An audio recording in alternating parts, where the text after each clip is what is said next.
Hello, everybody, and welcome to an EGFH Scrim night. My name is Alex Flabby Manbolina, and I'm joined by Victor Vic Sharp Watney. How are you doing today? I am doing great. We've got actually a really intriguing scrim for the scrim night. Some two teams that might be looking to make some noise in the upcoming season. I gotcha. Right now, I'm trying to reset my settings on my controller, and it's pretty garbage, so I'm just gonna go back to the good old tried and trusted mouse and WASD. Good times, And dude, the good times. entire Twitch chat just probably cringed that you were using controller. Hey, dude, you can't hate like that, man. Come on. I no. Controller for observing only, okay? I don't do controller for other things. This is only the realest deal, okay?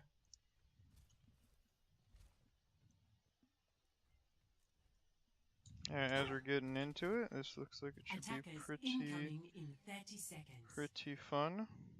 So, well, right now on the defense, it looks like fairly standard lineup. Still have a Mercy coming in, but Orisa Hog trying to get a halt into a pull is pretty normal. Triple tank in with a Junkrat as the deeps.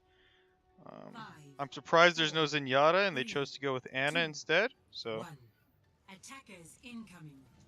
Defend Yeah, the objective Ana's A. interesting, and we'll have to see as you see a lot of damage already done to the Zenyatta. It's a nice little defensive setup to definitely, and getting the Tracer kill early is a very nice start. hmm Lethal force no, it's authorized. looking pretty good for everybody. And so I just feel like they have their Orisa in the front line just doing a lot of work right now, which is pretty impressive for them. Please move behind the barrier. Yeah, having the Orisa being comfortable enough and confident enough to frontline like that can do wonders, especially for your attack. And we're kind of seeing some nice trades. They have actually backed the defense up to the point, which for only losing a few people is a good start. We're seeing the Winston fall. And now the kills are starting to come through. A nice little Lethality level increase. double there from Lineth to kind of force back just a little bit. Yeah, and I'm gonna say this right now. I am not a fan of Meat being on the Widowmaker. With this triple tank lineup, I just don't feel like they're getting the pickoffs necessary to warrant it. And as I say that, switching over to McCree, I don't know if McCree's necessarily the best one either. I feel like a tank buster like Reaper might be better, but that's just my opinion. I don't know exactly. Maybe, getting a good flashbang is gonna help him out, so. Yeah, I think McCree is fine. Not when the Riptire kits too. With a nice little use of that ultimate, does pull the res. No ultimate yet for that Mercy on the side of the Tigers. So now he has it. It makes this next point interesting. And switching to the Pharah, they're just having to switch so many heroes in this attack that little bit of ground that they gained in the first minute or so is just falling away. Yeah, they're really just not doing a good job of being able to push past this. This triple tank lineup is doing a wonderful job just holding that line and like keeping those lines really solid with the Junkrat in the back, just being able to like pump out damage. But as I say that, Junkrat goes down. Yeah, with Lineth and the Diva down, we're going to see the Mercy not quite use the ultimate yet, surprisingly with 3 down. And this might be the bit of attack we're looking for, but the ultimate from the Mercy on the side of the Tigers is going to be enough, and they're going to repel again. That was really questionable, in my opinion, Flabby, that the Mercy didn't use ultimate on the side of the Falcons there. Yeah, that is, always got to question whether or not they potentially called the fight off, like, hey, it's lost, just don't worry about it, we'll stall at the next point. That's always something to they could be considering since they are sticking with the triple tank lineup, and they're setting up right now, to hold this next push right here. And so that could be, something that was called, we'll just stop him on the next push. Definitely, possibly. Their ult economy is looking very fine, and Lineth has been so good with his Riptires. And the fact that the Orisa's playing so well too, they've already taken out 2 before this first little corner, and that's definitely a nice start for the defense. Yeah, and I gotta say this right now, this D.Va is doing really good job, like, going after some of the carries and also protecting, stopping a lot of damage from coming in. Yeah, you see the payload's stuck right now, just at that first little turn. It's been a great start. There's going to be the ultimate coming in from the D.Va. It is going to take down the Mercy. That's so big not to have the Valkyrie, and this should be the fight for the Tigers to just push through, push towards this second point. They're going to get a nice bit of distance from this. Lenneth just trying to stall. Should fall here, and another one fight for the Tigers. Yeah, that was... you talked about the ult economy, and I feel like they are trying to hold on to them too long, or they're just not coordinating to use them together. Like, there were plenty of opportunities where it could have been used, but I mean, that was a great D.Va bomb by Pinoy to take the D.Va out of her mech and to get the Mercy. That really stopped anything that the Falcons were trying to do on that defense setup. Well, and now the issue for the Falcons on defense is they don't have the ult economy advantage. And again, Fruity falls immediately. That is no Valkyrie. Now, both Mercies are actually down, so we'll have to see. It's actually the Pharah killing herself. Not quite really getting the use from that ultimate that you want. And after all, it looked good with Fruity falling. It's a nice bit of a repel and finally a bit of breathing room for the Falcons. Yeah, they finally get a stop right before they get sent into like the final, push to get the third point. So, it was an impressive stop, and it didn't actually cost them that much. They just put down the supercharger by Orisa. So if they keep this up, or I believe they also potentially may have used the a nano boost on Junkrat. So, 2 ultimates to hold off that entire thing when they had the Zen ult go down and the Pharah ult. So. Yeah, and Valkyrie for both Mercies still means this next fight, if the Mercy is not the first one to die, it could definitely be a bit of an extension. Lynn is finally not able to find something with that Riptire, taking that down first. And we see a bit of a flank coming out here from the Tigers. They're looking for multiple entries here. They're trying to pincer onto the payload. It's interesting. The Pharah is almost at her ult as well. This is the right setup for the Tigers if they're going to find something. The Falcons lose 2 immediately. Now, the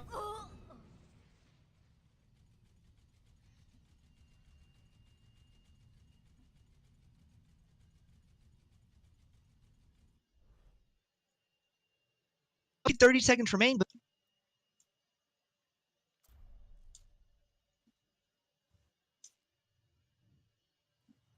Now entering King's Row.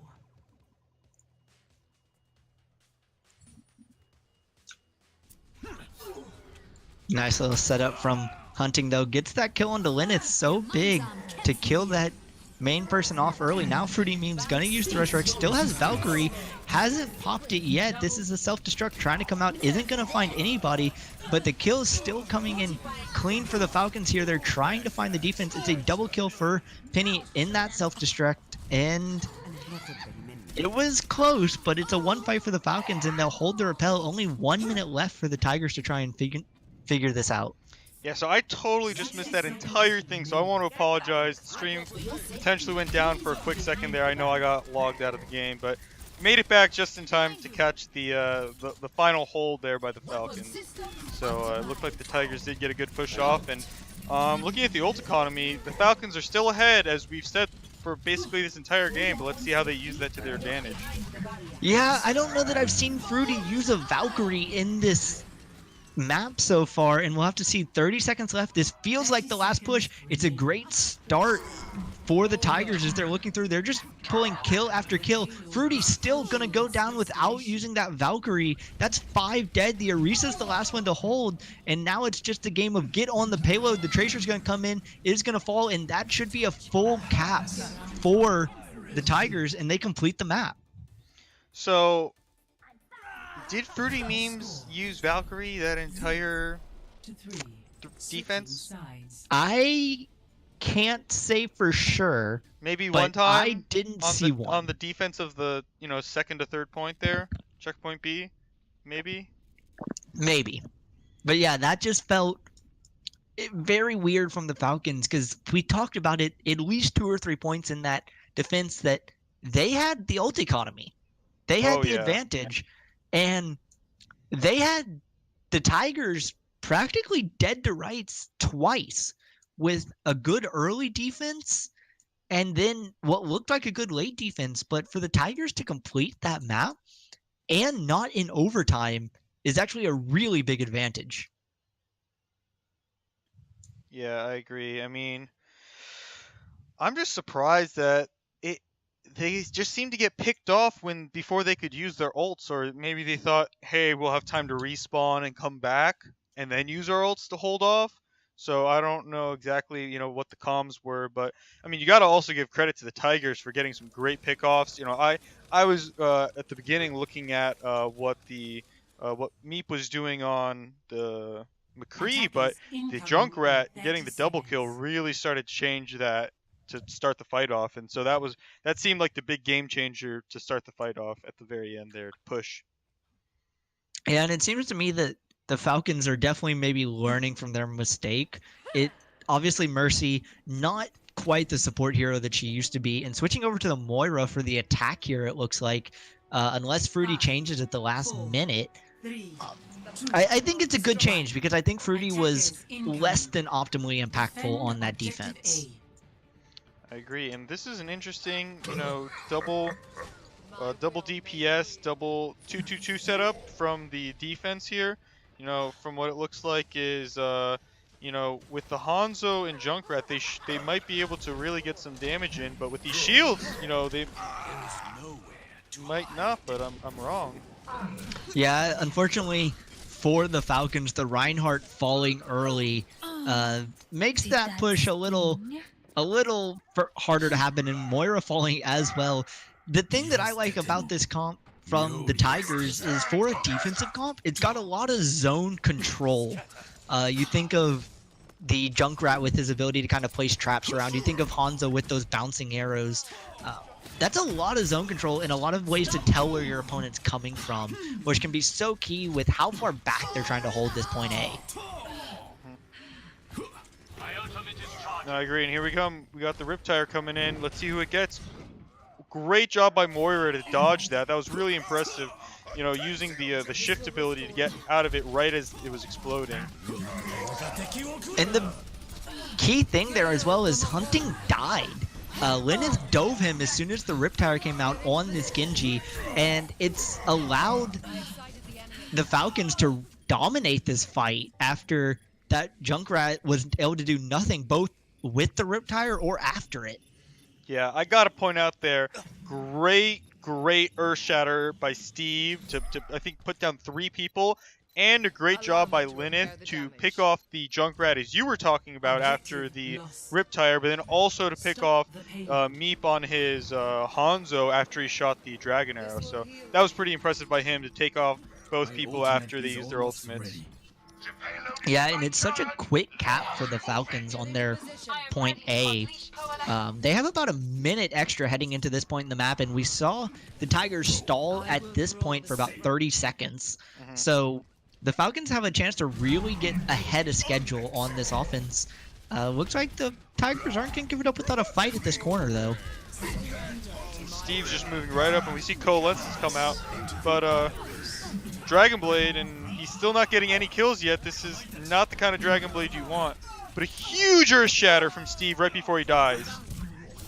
Yeah, the Earth Shatter saves the fight for sure, as he's able to get around 4 kills coming out now. As they, again, as you said, the Earth Shatter from Steve probably saving that fight because Lyneth got nothing with that Dragon Blade. He got very little in full, partially because of the Transcendence from Mooman was actually very nicely timed and placed. It just nullified most of what the Falcons wanted to do with the initial engage. Yeah, also he just looked like he started targeting the tanks, and those are pretty hard to take down with the Dragon Blade. But the Earth Shatter did set him up for getting all the resets to clean up that fight, so that was really good. He's already at 50%, so should be looking at it ult relatively soon. But as I say that, getting picked off means they can't really push anymore. Yeah, Fruity dying first feels like this is going to be a bit of a pushback.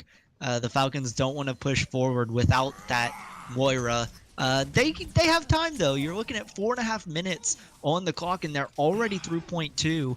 Just a couple of turns away from looking to end this, and the next fight could be coming very shortly. And Coalescence comes out, I feel, a little bit early for not having any fight happen, and so I'm looking to see a really, really big Graviton into hopefully a Dragon Blade comes out soon with that. No, just everyone's getting off the cart and they're making some serious progress, and right now looks like it's a lost fight for the Falcons. Yeah, and it's going to be a complete reset from the Falcons as a couple of them jump off. I think the big thing there that you might not have seen was Hunting getting a kill or 2 with his Riptire, and really kind of making sure the backline of the Falcons couldn't do anything, considering Steve and Snark were pushed so far forward. Yeah, and the weird thing was I was watching Lineth go after hunting at the top over there, and then all the grenades that he dropped down ended up getting kills. And I thought, you know, Lineth was going to take him out, but it ended up being the opposite, where he just ended up falling to reset with his team. Team up for special attack. Yeah, and it really felt strange because the Falcons have played so well, and Lineth falling early. Oh boy, with the Dragon Blade up, that's such a big tool that they were looking to use, and it means that the Tigers feel completely fine, especially Meep on this Reaper. He feels comfortable to push up and continue to push the payload back a little bit. That 4.5 minute time bank starting to dwindle. Yeah, and I thought that was a great place to put the supercharger from Marissa right behind everything that would have been, you know, in any way gotten caught. But Coalescence comes out again. Yeah, they're looking for the fight. There's going to be the Death Blossom as well from the Reaper. Ultimate coming out from the Lucio, and there's the Transcendence. So many ultimates being used. The Dragon Blade as well, but again, the Transcendence and the target selection just not doing anything. The Earth Shatter isn't quite able to get enough from Steve, and this could be the fight. The Riptire's going to come out, look to turn this fight around. Doesn't get anything, but it doesn't necessarily matter because it looks like the Tigers just barely, but will still hold. Oh wow, Lineth goes for a flank on hunting and gets blown up because he misses some shurikens. That's not what you want to see from your Genji player. And we can see the Falcons maybe feeling like they're getting a little desperate here, switching to the McCree and the Orisa, trying out some different things. They did use a lot of their ults, so not too much lost for switching at this point, but this feels with only a minute and a half left that their strategy is just not working. Yeah, and Coalesce is up again for Barcode. This Moira is putting in a lot of work. Yeah, and we'll have to see the Orisa on both sides. Meep is taken fairly low, but the Coalescence is going to come out, and that's led to a fight the last 2 times it's come out. Diva's going to be desuited, and that's a big issue for the mech to already die, and the Roadhog to fall as well, and there's the Death Blossom. Meep not really going to get the most from that, but it doesn't necessarily matter because the rest of the Tigers just taking down the Falcons. Oh yeah, and you gotta say, nobody's dealing with hunting up top on that Junkrat, just raining down grenades, already has another Riptire, and with, you know, the Roadhog also having his ultimate, this is not going to be an easy push for the Falcons. Well, and the thing is, the Falcons don't have anyone that can deal with this Junkrat. It's so hard to get up there and kill him, especially in these tight corridors of this 3rd point, but they have 3 tanks and 1 true damage dealer, and that's a McCree who can't get up there. So we see the Orisa coming out, trying to get the Riptire's going to come around. It takes out 2. It takes out the Moira, and with the Coalescence up, that's so big. Now the Diva's going to fall as well as the Lucio. There's only 13 seconds left. They're going to have to rush to get a fight off before overtime. Yeah, I don't think they're going to make it back to the point. The Tigers are pushing out to stop them from even getting close enough. Yeah, and we see it tick down. The Orisa's down. They get 2 kills. They are on to the point. This is overtime, and they're winning the fight. They're trying to. It's a Coalescence battle. There's the Transcendence. High Noon's going to come out from Lineth, but the self-destruct is going to come through for Snark as well. Meep goes down. I don't think Lineth even got a shot off with his High Noon, and the Moira getting hooked means it's overtime, but the push is still here for the Falcons. Yeah, they are 6 strong on the point, or 5 strong with Steve coming in. as Doomfist, but Roadhog needs to come in huge with his ultimate here if he wants to keep these people off the point. Yeah, and here's going to be the sound barrier coming out. Snark is demeched, and Meep is on the point. They need to maybe focus the Reaper. There's going to be the Death Blossom. Isn't going to get enough. Members of the Falcons are falling. Steve is still barely alive. Moira is still alive. The hopes are still here. Snark is dead. The Riptire is going to take down the Lucio. There's their healing. Meep is dead. Hunting is dead as well, though. This fight is so close. Steve finally dies, but with 3 alive on each side, Mercy trying to come in to get maybe a res is going to get it. It is literally on the ending point, but the members of the Tigers get back quicker because of the respawns, and this is going to be a never-ending fight to end this overtime. Yeah, and basically the Tigers just need to make sure that they stay on that cart to make sure it never pushes, and it should be a one fight for them. Yeah, and with overtime lasting this long, as soon as this point gets moved away from, it is going to tick down so quickly. Steve is able to pick out Hunting with his ultimate, and Lyneth is back here. They do take down Steve, but the Valk's almost up for Barcode. This is how long he's been on the Mercy. He has Valk. He's pretty much only been on the Mercy at this point. It's going to come out immediately. Try and keep them healthy. The members of the Falcons are falling. It just takes them so long to get back onto these points from the respawn, and they're just going to run out of manpower sooner or later. Fire in the Hole comes through, and that is the overtime ticking down. And that is the Tigers by the skin of their teeth, but they're taking the map. Man, you got to say, that Lucio was so clutch, just staying on the point. Nobody was targeting him down at the very end there until Junkrat used his ultimate. And so that was pretty impressive. Team up for special attack. Yeah, you gotta give the shout out to Lyneth. Even in a losing effort, he had a very good game. Yeah. Now, so he had some really clutch holds, but I feel like he also had some moments of almost greatness. And when I say that, he had moments where he could have gone and like cleaned the fight with his Genji and like actually taken the win for his team, but then ended up actually failing due to either like a missed mechanical play or a great play from the Tigers. And I don't want to take anything away from the Tigers. They also played really, really well right there to, really come forward and, put a really good stop to the Falcons. Even when we called it out multiple times, the Falcons having an ult economy advantage, but that never phased them. The Tigers just kept pushing on through and finding ways to really, take the W or to move the cart forward when they potentially shouldn't have been able to. Oh, absolutely. And the Tigers, they had rough starts to both sides, attack and defense. They were a little slow moving on the attack, and they gave up a lot fairly quickly on defense, but still in the end, they figured it out. They kind of adjusted to the Falcons in barely enough time. In both instances, you could argue that came down to the wire and probably could have gone either way. Oh, yeah. I mean, I was honestly looking for both of them to complete that to see, which one could move forward, but it ended up not being the case, and so right now we're going to quickly switch into the next map, so give us a quick second and we'll be right back.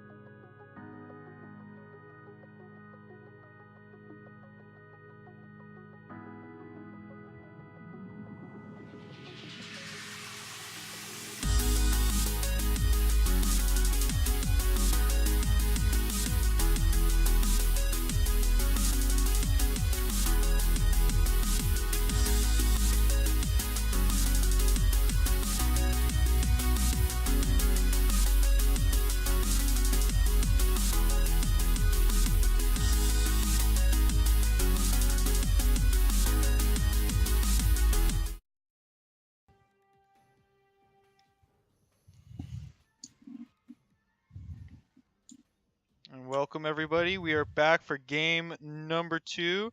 The Tigers are up 1-0 over the Falcons, and so we're getting into the Temple of Anubis. Yeah, and this is definitely going to be an interesting map with how close of a map that that Kings Row was. It'll be very interesting on this assault map to see if we kind of get another very close almost overtime-ish holds again. Oh yeah, this is gonna be interesting to see what kind of setup they do on the first point. I'm assuming that it might be the same 2-2-2 setup from the Tigers and the triple tank setup from the Falcons, but we got to wait and see until the actual comps get chosen.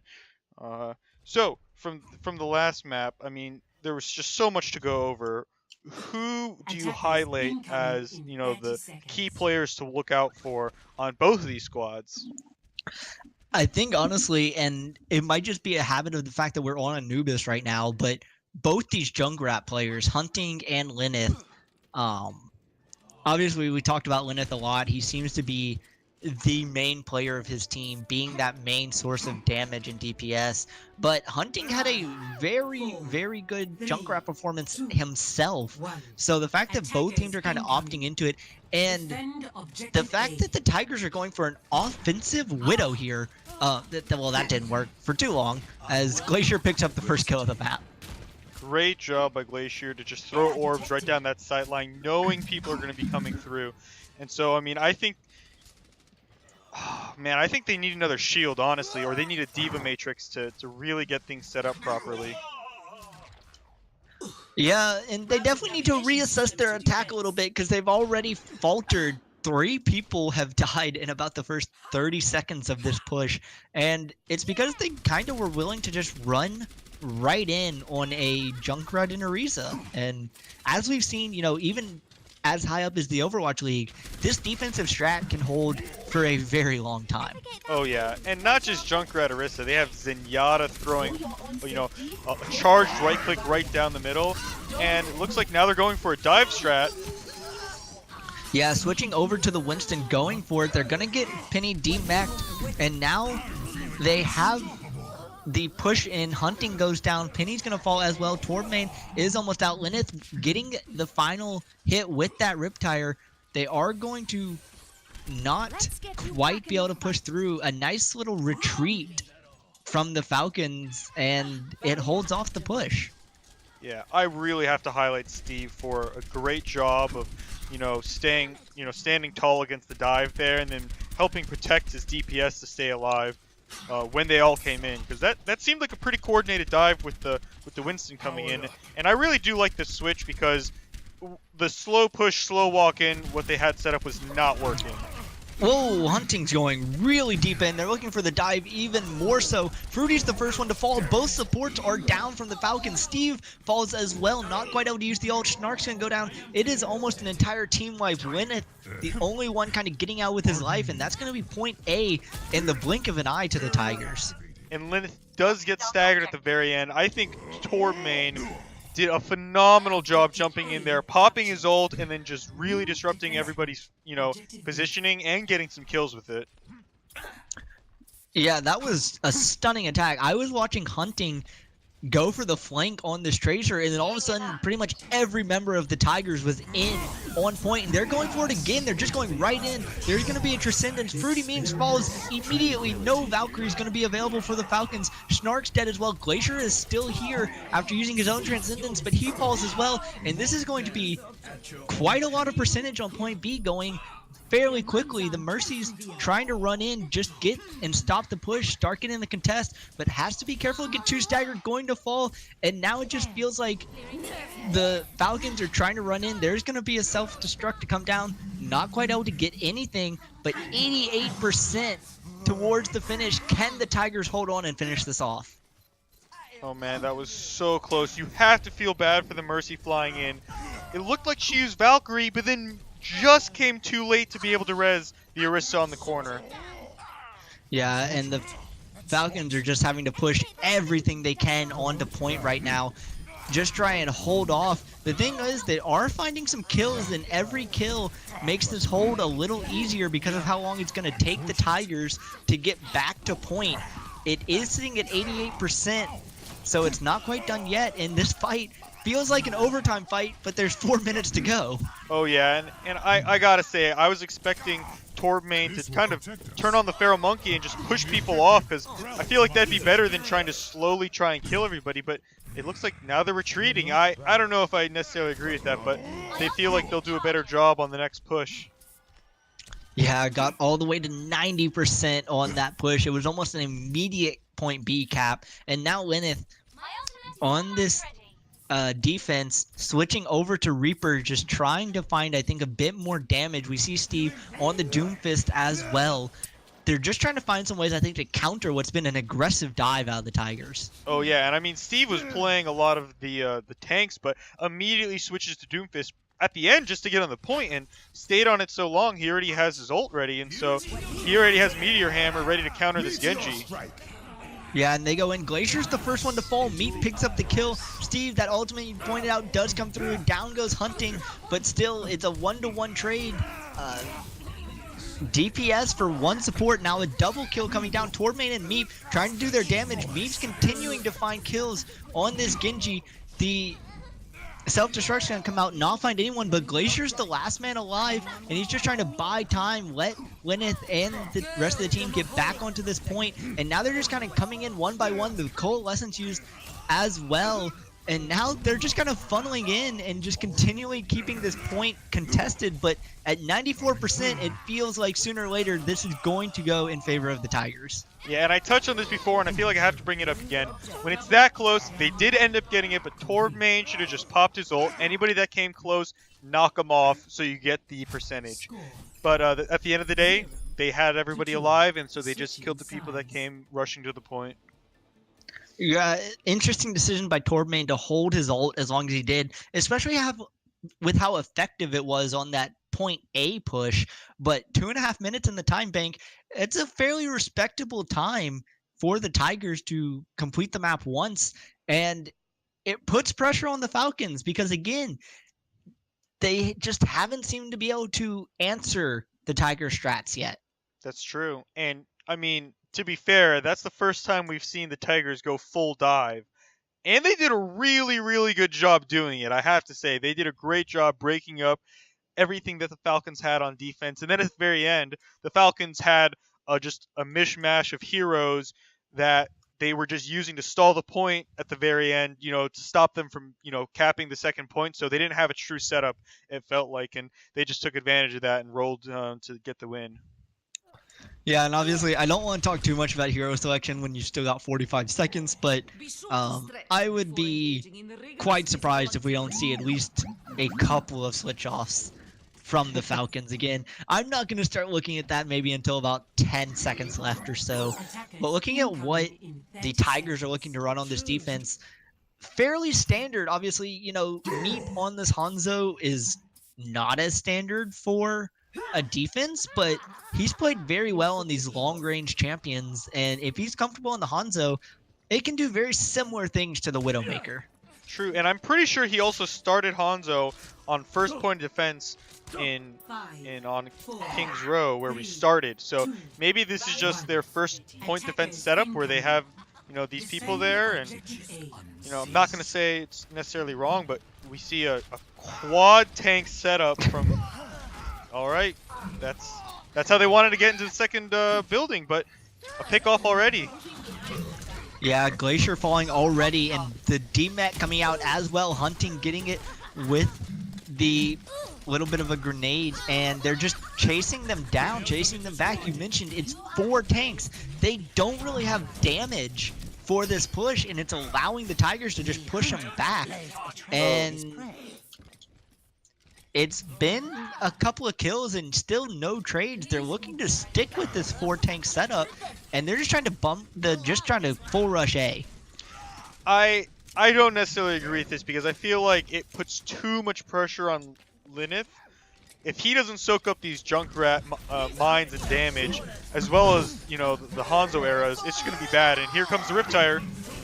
Yeah, the Riptire and the Hanzo Ultimate both coming through. It gets a DMAC and it gets the Reinhardt, and 4 are dead from the side of the Falcons. Make that 5. Only Glacier remains, and his time is limited.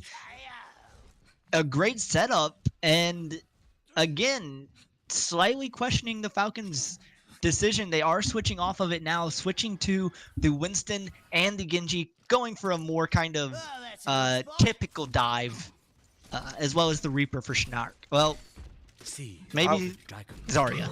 I would like to see Tracer if they're going to go for this dive. They have D.Va, Winston, and Genji to really go in, but Meep gets a pick off, hitting a great headshot on Glacier. Yeah, you were slightly questioning the Hanzo.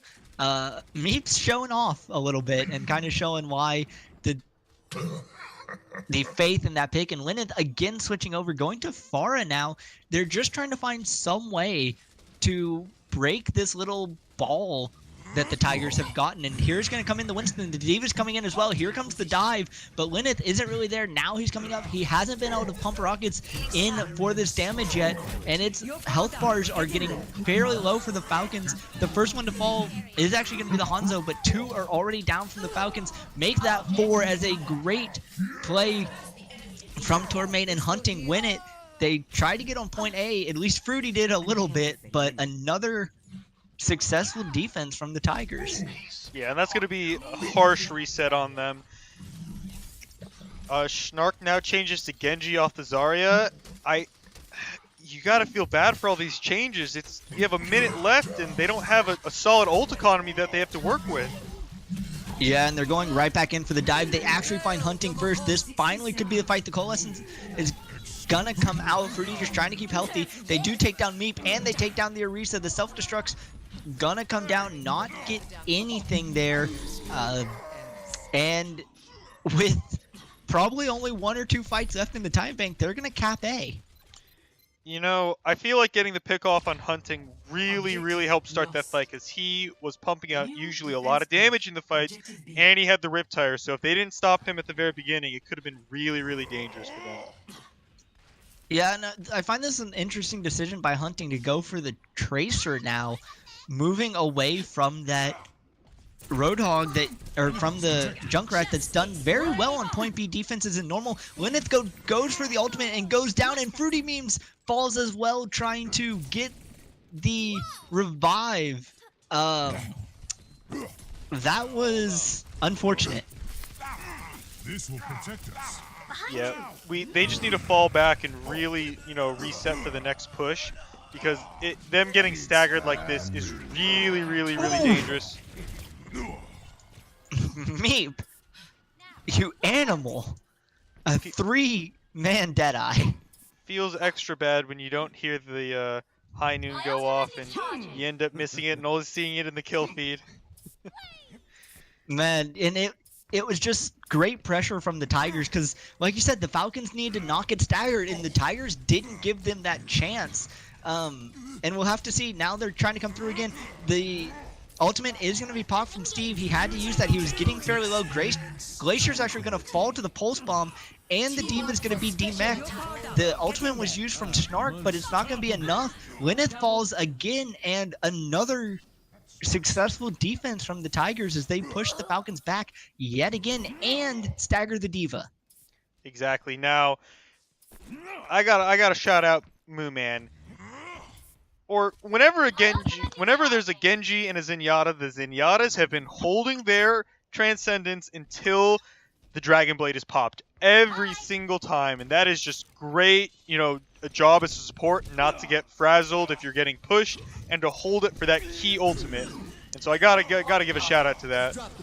Yeah, and the dive's coming in again, but down goes Steve before you realize what's happened, and Bacon got slept. A great play from Kelpie, and the 2 divers are already dead from the Falcons. They once again have to back up. And why would you commit the sound beat for a half dive? You had 2 people going in there while you had the Pharah and the Genji and Mercy just hanging out all the way in the back. Like, I don't know, that seemed like, hey, try and get some kills while that's there, and if so, we can continue to push, versus like full team committal to me. But yeah. I mean, Tigers are doing a great job repelling everything that the Falcons have to throw at them. Absolutely, and Lyneth has that barrage. He's gonna possibly look for it. Here comes the self-destruct as well. They might be looking for their entry here. The Valkyrie still from Fruity Memes. There's gonna be the barrage. Lyneth does die, but they still pick up 3. The Valkyrie's gonna come out from Fruity. Hasn't been able to revive anybody yet. Is gonna now get Lyneth back up. Bacon is demeched, but not dead, and there's still some people on the point holding for Tigers, trying to give them time. Diva is going to fall, but so did the Moira. And now the Tigers in the second part of this fight are pushing back, holding them. We're going to see the Dragon Blade come out from, I believe, Snark, but he's kind of using it to run away. And they don't even get 1 tick on this point with only a minute to go. And I gotta say, I thought it was looking pretty good for them. They had the Valk on point, and they looked like they were getting a lot of kills, but they just never got the full team wipe that was necessary. Yeah, and you can kind of see the story of this game in the fact that Torbmain and Meep are on fire and have been for a decent amount of time. And we'll just have to see. This feels like the last push the Falcons are going to have time for, and it's going to be a tall ask even if they get it. They're trying to come around from the new side, but Hunting on this Tracer sees the strategy coming out, and Kelpie's just trying to find something. Hunting is behind him, gets the Pulse Bomb onto Snark. Kelpie falls as well. It's a 1-for-1 trade, but Fruity Memes goes down. The healers are down on the side of the Falcons, and they are running low. Bacon Pie is going to be demeched. Steve's going to fall as well. And with only 6 seconds to go, Lyneth is possibly going to get staggered here, and that seems to spell the end for the Falcons offense. Wow, what a great job. Meep and Hunting going deep, getting the kills on both the supports to stop any kind of push from, really taking hold. Absolutely, and it was just, honestly, it was a fantastic defense at both points from the Tigers. Here's one of those, transcendences you kind of talked about. It was the transcendence that really helped them win this fight that made that first push in to be so successful for the Tigers. And their willingness to commit to things seems to be what's kind of setting them apart right now. We're seeing the Falcons a little hesitant in some of their plays, whereas we've seen from the Tigers dives, they don't care. Mm-hmm. No, I definitely agree.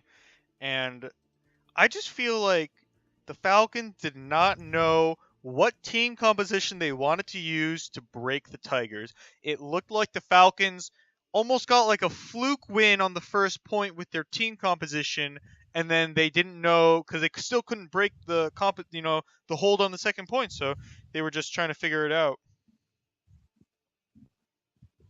And we'll have to see if they have an answer for the second half of this scrim, because right now, Tigers are looking very good. Yeah, and with that, we'll be moving to Lijiang Tower. So, getting a control map in there. Potentially, this is where Lyneth shines, to really, really, push it over the edge and, try and get a couple W's here.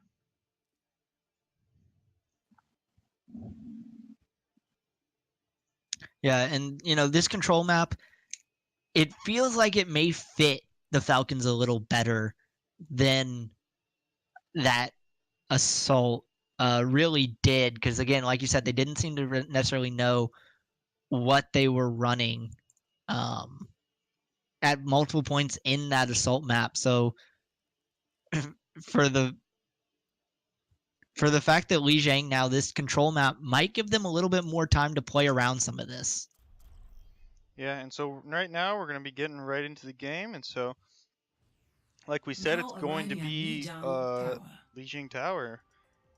Getting into it, Tigers versus Falcons. Tigers are up 2-0 on this on this in this scrim, and give me 1 second as I have the names mixed up on our overlay. So I did realize that. Let me change that up real quick. Yep, sides were indeed switched for this game. And it'll be interesting. These two teams have been fairly differing styles so far. The dive from the Tigers kind of to I'm not really sure what style the Falcons have been playing in general. It's been kind of across the map. They've seemed reluctant to commit themselves to one style at any point. Yeah, and I mean, I feel like if there's any team that has a Widowmaker that wants to shine, this might be a good map for the pickoffs. Get a really quick hop up and then see what's going on. And so I feel like this is a good place to do it. But do you think Dive's gonna come out? Because that looks like what we're getting from the Tigers over here. 3, 2, Yeah, 1. this is interesting with the Doomfist and The the Tracer, and it feels like the right setup for what we've seen from the Tigers so far. But the Falcons, this feels like the kind of thing that makes this Pharaoh work. They can make this Doomfist from Steve work, and Meep's actually the first one to fall. Doomfist feed Doomfist goes to Steve. That's a nice little boost for the Falcons. Yeah, and I feel like not having anybody deal with this Pharah, immediately Meep switched to McCree to be able to handle this as they do take control of point one, the first point. Yeah, getting that percentage taking up, and they kind of got a slight stagger on Kelpie. It wasn't the biggest thing, but it definitely helped. And as you said, Meep switching to the McCree. When you look at the fact that they've already had to switch a few times, Roadhog now for Penny, the ult economy is definitely going to look nice for the Falcons. We've said that before, though, in the scrim, so I don't necessarily want to focus too much on it, but it looks like the next attack's going to come in here from the Tigers. Yeah, they're already getting a couple great pickoffs. Oh my goodness. Hunting is going insane right now. Yeah, and we see the self-destruction gonna come out, just barely gets Hunting. I think kind of off to the side, he wasn't quite able to get out of range in time. But as you said, a very nice start, and Snark kind of dove in there a bit unnecessarily, and him and Steve and Bacon are all gonna get staggered pretty significantly. Yeah, I don't know if that was, hey, I'm going to try and hold to grab some extra percentage, but they didn't use their ults, which is a good thing, so that they have it all for the next fight. But we do see the Deadeye, Coalescence, and Transcendence coming up, while we don't see any defensive, any support ults at the moment, even though Fruity Memes and Glacier are pretty close. Yeah, and the Deadeye, oh man, that feels bad as the Mercy. Coming out, picking out Fruity means Lyneth is dead in the air. Not having that for Mercy just means so much, and it feels like another hold as Bacon's gonna fall and Snark should fall as Baby Diva as well, trying to just get some percentage up. But Fruity's there maybe was trying to get a bit of a cheeky res, but just has to get out. Yeah, they all just need to reset the fight, and I think maybe Schnark needs to do a better job once he hears, the Deadeye come out. Fly up there and protect your two people who have no cover. They have nothing to protect themselves. So I think it's your job as a tank to really go up there and help, protect your team. But, as we see, the attack's going to be coming in right now. Yeah, the Falcons are going to go for it. They do have quite a few ultimates if they can use them. Penny's going to be the first one to fall. Lyneth picks that up with the barrage, and Moonman goes down as well. Steve gets that kill, and they might have been able to retake point. They're going for it. Tormain falls as well. Kelpie with the ultimate just doesn't quite get there in time. Fruity does die to Meep. I think picked out of the air. Snark is also going to be demeched and taken down. Lyneth falls as well. And Meep, the heroics from him and Hunting, save the point for the Tigers.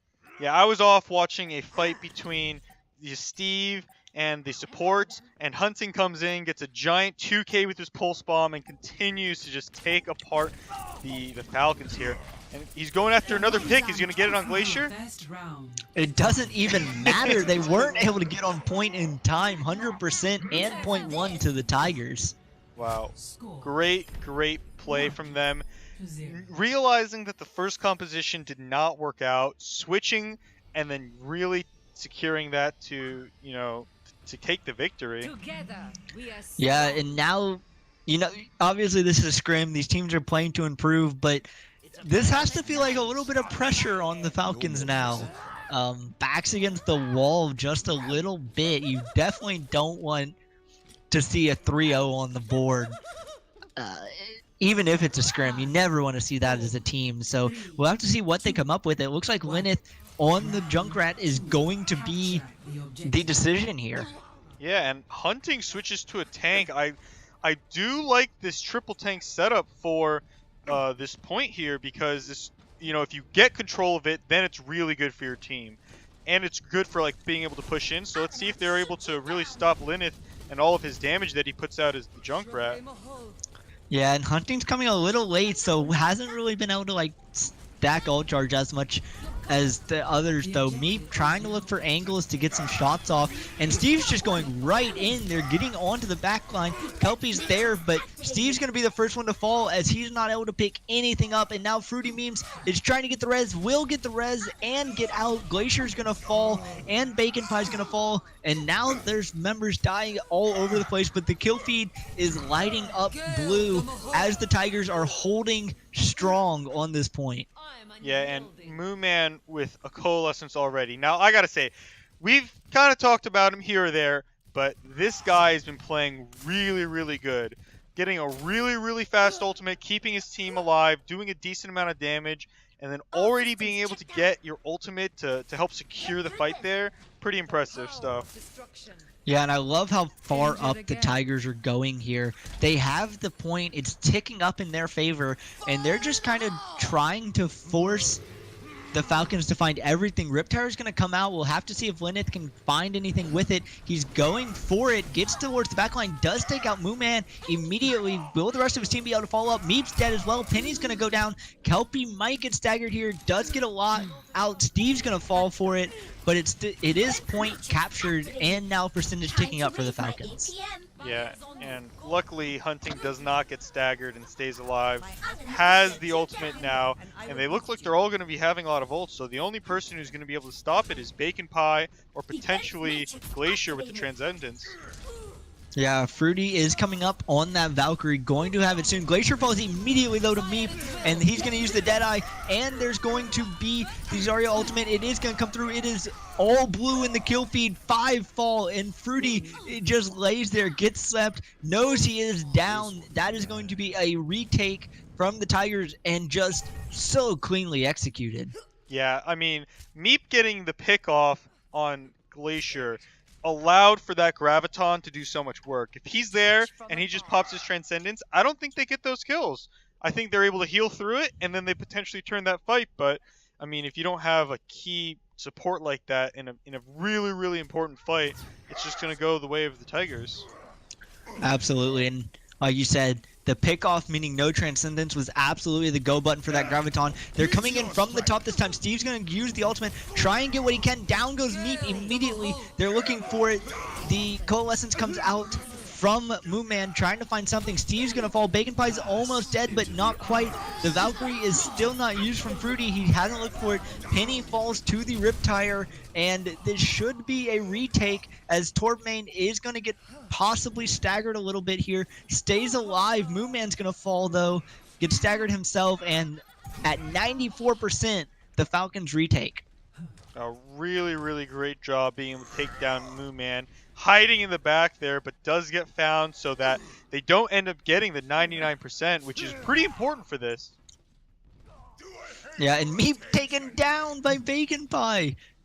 A little too far forward on the positioning to get taken down by the Reinhardt like that. And with the Valkyrie and the Graviton Surge up, this feels like something that the Falcons can hold if they execute. You only have the self-destruct from Torbmain, and you see just off to the side, Steve's trying to do the damage he can as they're looking for another fight, and he goes right on to Mooman. Lineth is the first one to fall, though.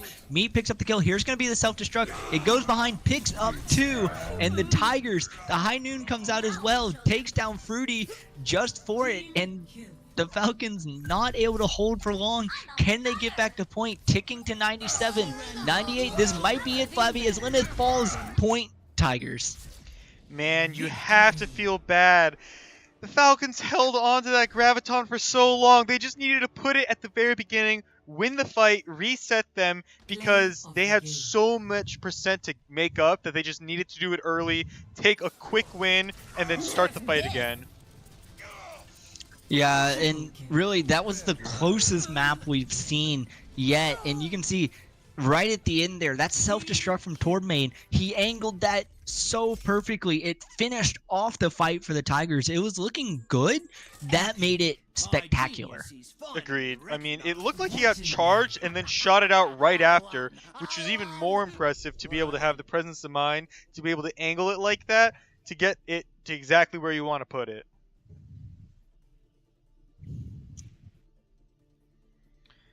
And with that, map 3 does go to the Tigers, so it is 3-0 for them. We do have a 4-map set. We're going to see if they're going to play the 4th map. It will be Dorado if we go to it, so give us 1 second and we'll be right back.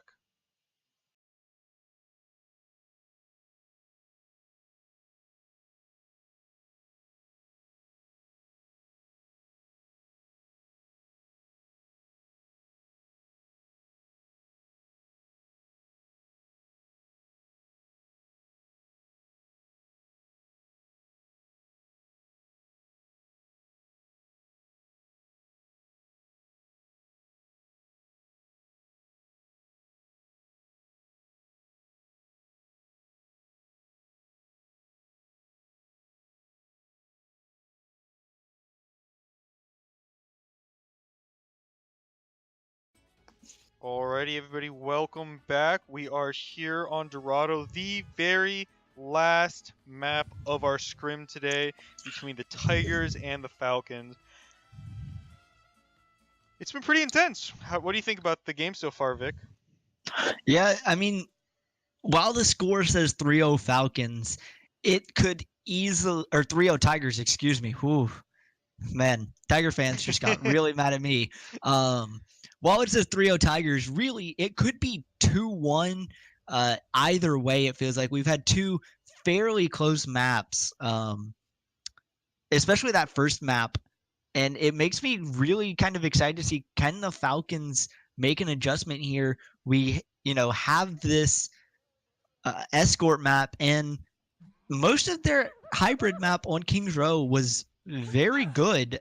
They just couldn't quite finish it off. So curious to see if they can complete the map this time around. So go ahead and keep on talking about what team compositions we're expecting to see. Just give me 1 second. Absolutely. I wouldn't be surprised. This defensive setup from the Tigers seems very standard. You have what they've been running this entire scrim, hunting on that Junkrat. You have the Orisa and the Hog. And then the supports they just like to run. Kelpie's run a very good Ana so far. And this feels nearly full dive coming out of the Falcons, and that seems a little risky with how hesitant they've been on some of their pushes. The fact that they're seeming to go nearly full dive, and Lyneth is already taken down by Hunting. Hunting's just kind of had his number, and that makes the dive a little harder to execute without a Genji. Yeah, it's not looking good for them. And, I think unless they take down Hunting, he's going to have another one of those games. Yeah, Torb, main, proving to be the tank here for the Tigers as he hooked and took down Fruity. Steve falling as well.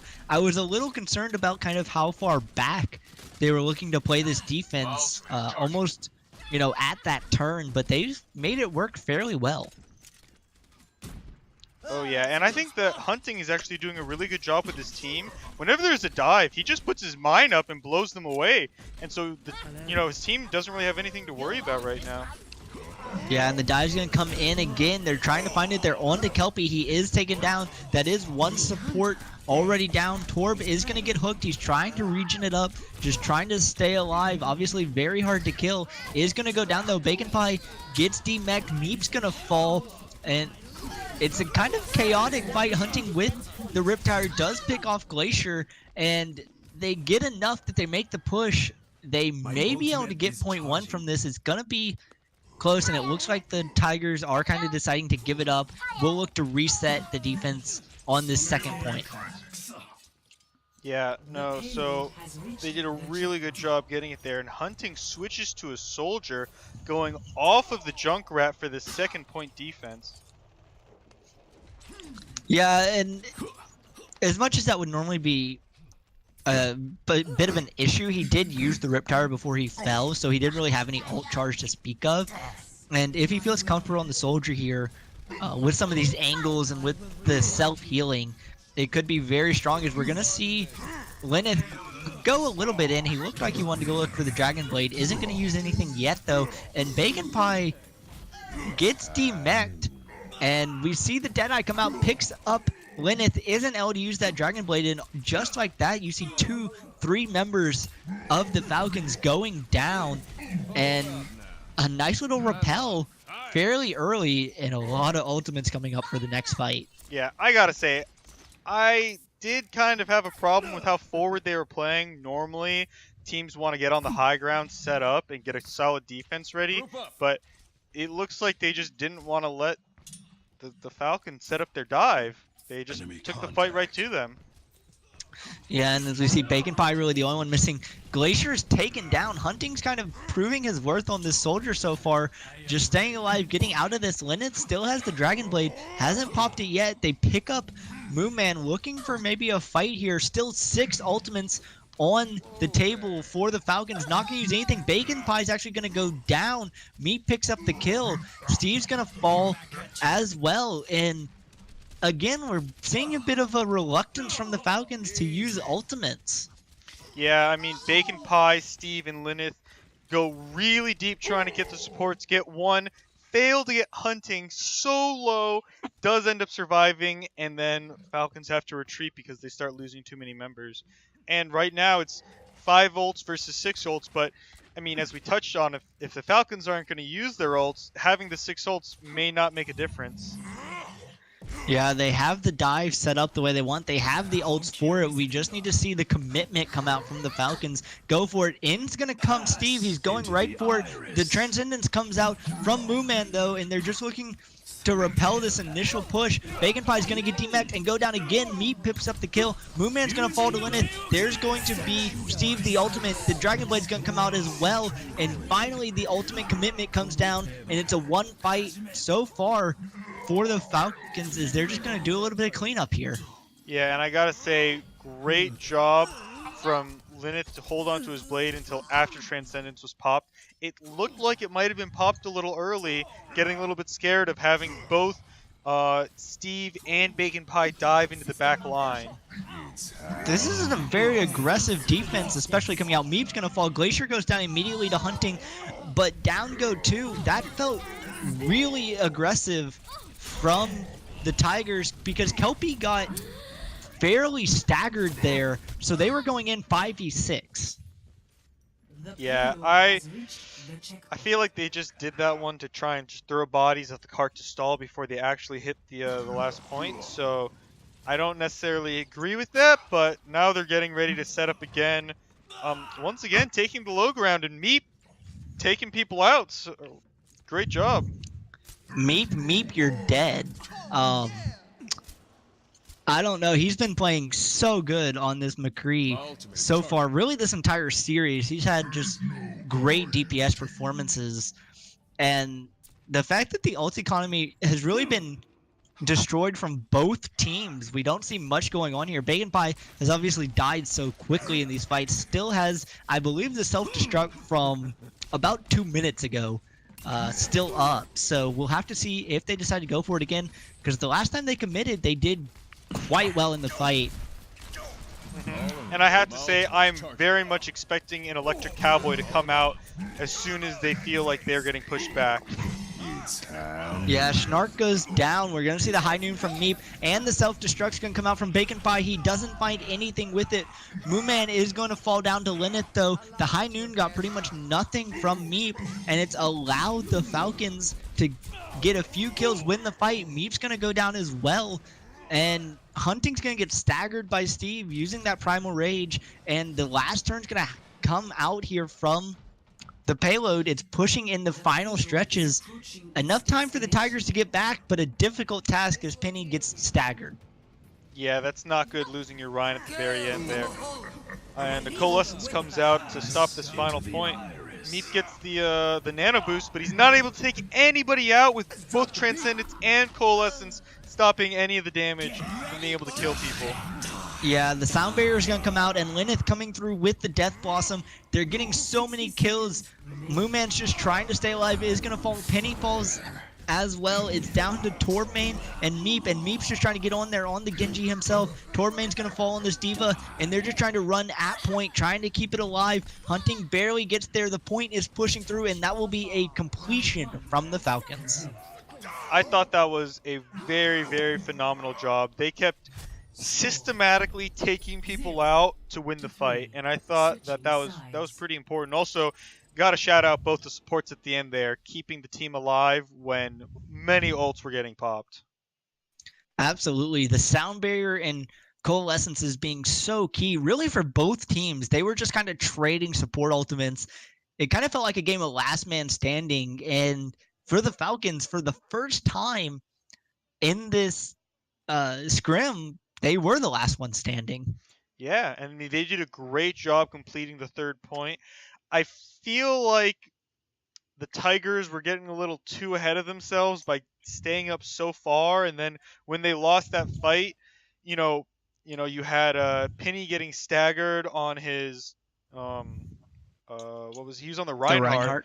And so he tried to make his way all the way around, got staggered, and that kind of just sealed the deal, because then he wasn't with his team to kind of make the final stand, and then they kind of just fell apart from there, doing the one after the other, one after the other.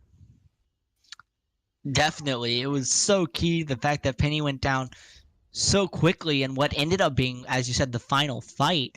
And as we're seeing the defense, both teams have been fairly willing to play standard defense. We're seeing Lyneth on the Junkrat at the moment. We see the Orisa. We see the Diva. 3 tanks and a Junkrat, though. Feels like there could be a damage problem again from the Falcons. Yeah, I mean, that definitely could be a problem. The only thing that they have going for them is if they do a really good target selection, throw the Discord orb on somebody, and then pick them off. So I'm expecting some really big things out of Lyneth if they're expecting to get some solid holds on this first point.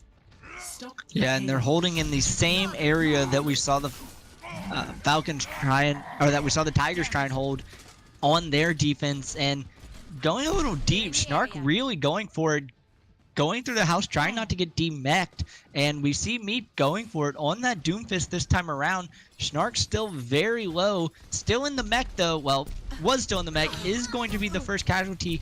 Fruity getting very low as well, and already this first defensive position has to be forfeited from the Falcons. Yeah, and Meep did a really, really good job of picking 2 people off, but also they have nobody right now to deal with Kelpie on Pharah. He was playing the support last time, but they're just getting taken apart.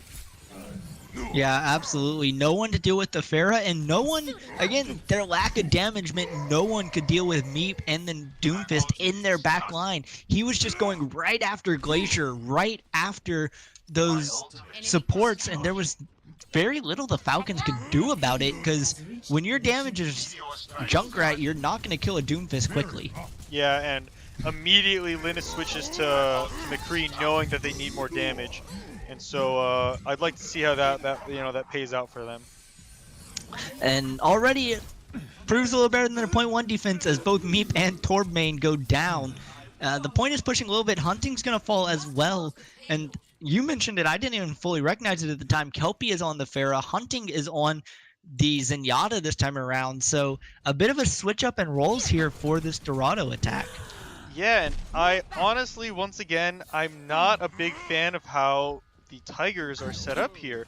On the low ground, I guess they're just trying to stall the point, but normally you get set up on the high ground with everybody, and then you just send somebody down like a Diva or a Winston to just touch the cart stall while you have all of your DPS raining down on them. So, if you get a good dive off, then it'll be really, really easy to break the team. And 1 second again.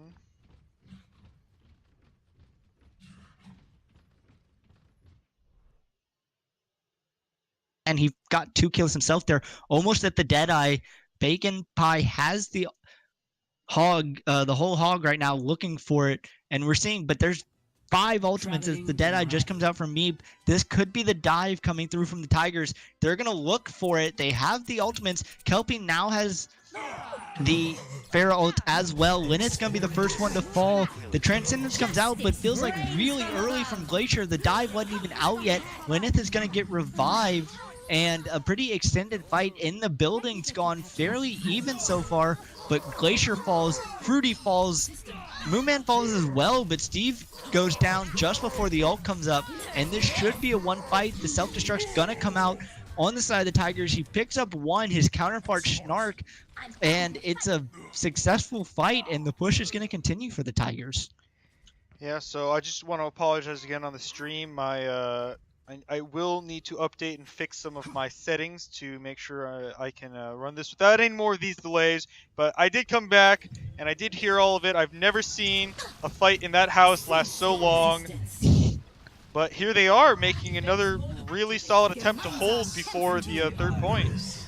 Yeah, the Transcendence is going to come through. Fruity's there. I believe the Valkyrie also came through from Moonman. They're getting both their support ults in. The self-destruct's gonna come out. It picks up 2 as Hunting and Meep go down. Glacier's gonna fall from Penny, but it is just Bacon Pie, and the res is gonna come out. Meep is back, and it's gonna be point 2 with still 4 minutes on the clock for the Tigers. Yeah, and I mean, this is a potentially good place to get a hold, you know, take the high ground and then, you know, stop anything from pushing in, but I don't think they've been able to hold before, so I don't know if this one's going to be any different, just because it should technically be a good place to have a defense. Yeah, the good thing for the Falcons is the Tigers had to use a lot of their ultimates, but they're just so willing to go in with the dive. Yet again, they pick off Glacier immediately to start the fight, and meanwhile, they've still got 2 people behind getting the point. Linneth falls to the Primal Rage, and they get Glacier back up, but Bacon Pie's dead as well. The Mercy falls. Meat's gonna finally fall here, but there's just so little you can do. The Arisa's trying to hold off here. Steve is now under fire, though, is going to get taken down. Meep is back up as well, is gonna fall immediately as Linneth picks up his counterpoint, uses the Deadeye is gonna pick up 2, and the push is going to continue. The fact that Moonman has no Valkyrie means he can't get any of these revives out, and it's just going to be a reset at 81 meters for the Tigers. Wow, a great hold. Linneth coming in clutch with the Deadeye, picking off 2 people. I believe both of them were supports, which really stopped that, you know, push from going any further. That'll do fine. Yeah, and the issue here, though, is now the Tigers sitting at 4 ultimates. Hunting will soon have that 5th. Having both their support ults and both their DPS ults screams to me, with the way they've been playing their dive, there's going to be the self-destruct. It picks up 2, is immediately Fruity and Linneth are down. This could be the final fight push. We see Kelpie go around the backside. He's going to pick up Snark. The Deadeye got the D-Mech. Steve falls as well. And it's just Glacier using the Transcendence to buy time. He's going to get significantly staggered for this, though. And the payload's heading towards the end. Their last people are trying to get on at Linneth, on that Tracer, just trying to get on point. The last 3 meters, they're just trying to filter in now, but they're getting staggered so significantly. The Transcendence comes through from the Tigers as well. And as the last few members of the Falcons fall here, this should be a completed map. The May comes in, just stall tactics here from the Falcons, trying to do what they can to just burn time off the clock right now. And the Tigers are going to finish with 1:46 left in the time bank. Yeah, and so with that, the Falcons do get bumped up to having a minute to respond with. But I thought that was a phenomenal job by the Tigers, holding on to their ults until they really, really needed them. They had Transcendence at the end there. They had Valkyrie at the end there. They had every ult you'd want to stay and, you know, continue a fight, which is having the support ult. So that was really, really impressive. Definitely. And you have to be a little worried for the Falcons in this overtime kind of secondary push here, because they have less time than the Tigers and have so far been a little more indecisive. And that's the recipe for not being able to take the win on this map. But we've been surprised a few times in this scrim so far, so I wouldn't be surprised if I am wrong and the Falcons can pull this out. But you have to like the position the Tigers find themselves in. Yeah, I definitely agree. But if the Falcons go with the with the team composition that broke the defense the first time, they might be able to to push this point a decent amount. But what is different is Meep is starting on McCree instead of on a tank. And so this looks like it could really change, with having more DPS on the defensive side. Yeah, and they're pushing in. Bacon Pie's actually on the Tracer, not on that tank himself either. And we see the exact same spot that the Tigers are looking for their hold from the first time. If the Falcons can get a good fight here, get the break, the dive's going to come in. Steve's the first one in. He is alone, though, and he falls immediately. Now Snark could be in trouble. Gets D-Mech, is Baby Diva, and trying to get out. Lyneth is trying to find something, gets knocked up into the air along with Bacon Pie. The point is still moving throughout all of this. The Bacon Pie is going to go down, and finally the point's going to get contested as they kind of finish off the remaining members of the Falcons. But that was a 56-meter push on a lost fight. Yeah, I thought that was pretty impressive. You gotta give a lot of props to Lyneth. As soon as their diva went down, he jumped up there and just threw the reflect out to try and protect her for as long as possible. Yeah, in the last 5 seconds ticking down, it looks like this will probably be as far as the payload can get, as Steve's gonna come in, gets destroyed. Snark got D-Mech, and Fruity's gonna fall. Glacier falls as well. Only 2 people left, as it is Lyneth and Bacon Pie, the 2 DPS, trying to find something. Lyneth, last man standing, does pick up Mooman and uses the Dragon Blade, trying to get the save, but gets taken down by Meep. Overtime's gonna tick down, and that is the point that the Tigers have to go 56 meters. In a minute 50, they have that much to do. At the very end there, with Lyneth pulled out that Dragon Blade, I became a believer. Then I heard the Deadeye come out, and I heard the shot. It was not reflected, and therefore I knew the dreams were dead. He almost pulled it off, though. And you can see where that payload has to get just over the other side of that little overhang. And with how quick the Tigers were able to do this the first time around, you feel like this is a good chance for them. But again, can the Falcons kind of pull something out that maybe we haven't seen yet from them? And it looks like they might, with Lyneth on that 76 and Bacon Pie on the Pharah right now.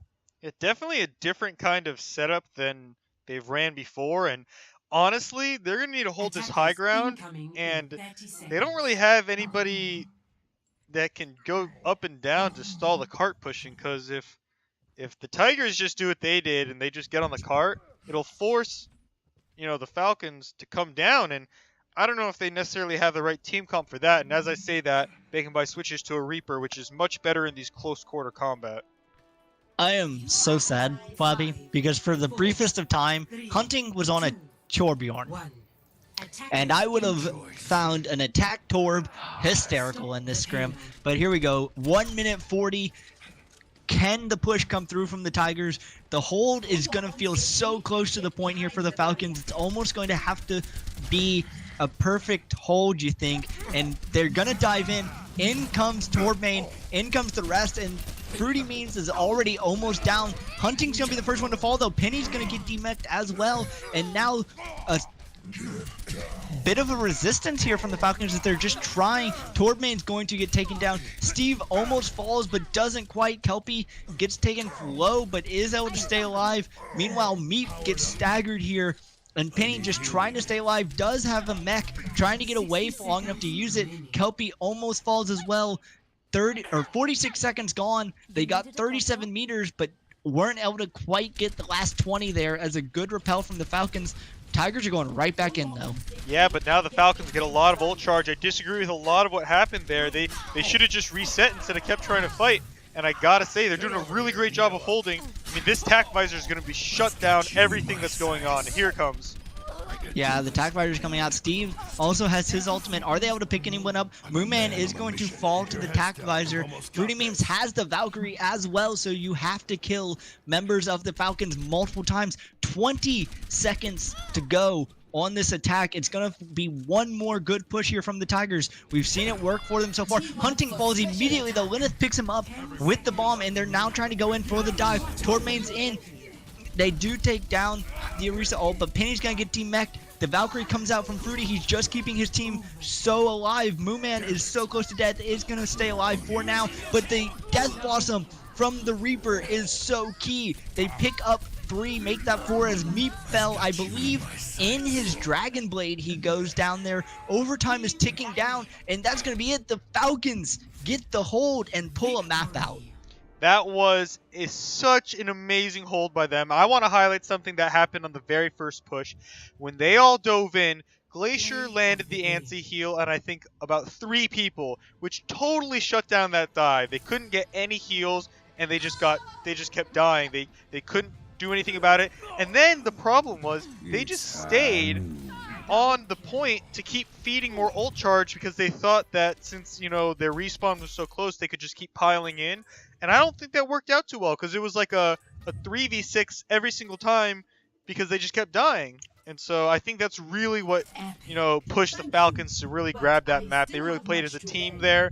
They worked together. The Reaper pick was phenomenal. You know, Soldier got 2 ultimates that fight. Man, that was impressive. Yeah, and again, as I said, I could be wrong when I made that pre-second push prediction, and the Falcons proving me so, showing that, again, this scrim was so very close to either being a 2-2 or 3-1 the other way. GG's to both teams. That was a lot of fun. Yeah, I definitely got to say it was a really good time. I'm looking forward to hosting more of these between these teams if they're interested in doing it. I thought that this was really impressive, even though it did go down 3-1. The Falcons, they looked good. They just finally got it together on the very last map, and so I was really happy to see that. Also, some things to note was some really interesting, switches where Hunting went to support and Kelpie went to attack whenever they'd play a Pharah. So just something to note for the future. Yeah, it'll be interesting to watch these teams as they look to improve, look to push towards the spring season. But yeah, I mean, great stuff coming out of both these teams. Yeah, and so with that, we're gonna sign off, and this is the first EGFH scrim during the off season, but stay tuned for more. We'll keep you posted.